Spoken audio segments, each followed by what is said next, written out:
Kakausapin muna ng Department of Trade and Industry ang mga manufacturer ng dilatang sardinas bago matukoy kung tataas nga ang presyo nito.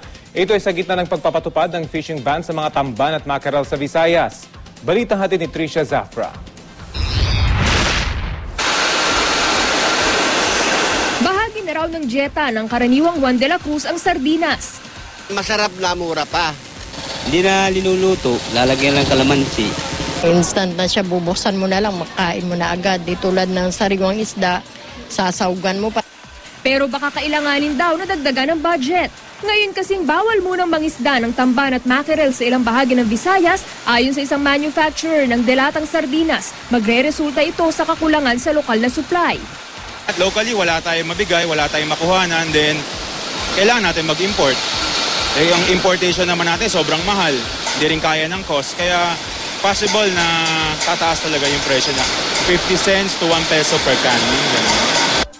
Sabi ng Department of Trade and Industry, kailangan muna nilang makausap ang mga nasa industriya ng paglalata ng sardinas tungkol sa maaaring paggalaw ng presyo nito.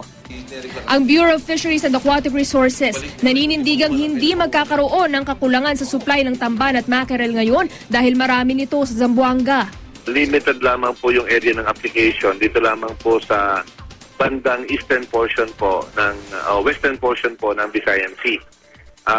Maliit po siguro mga 30% po ito ng Visayan Sea area. Kung magtataas ng 50 sentimos hanggang piso ang sardinas, kakagatin pa rin kaya ito ni Juan de la Cruz. Wag lang tataasan ng malaki. Sa umpisa lang naman ganun tapos ano mo na, mabibili mo rin kasi kailangan mo Mayaman na yung presyo. Kaya pa rin naman ng budget kahit pa paano. Ipinatupad ng BIFAR ang fishing ban upang paramihin ang mga tamban at mackerel. Tricia Zafra, GMA News.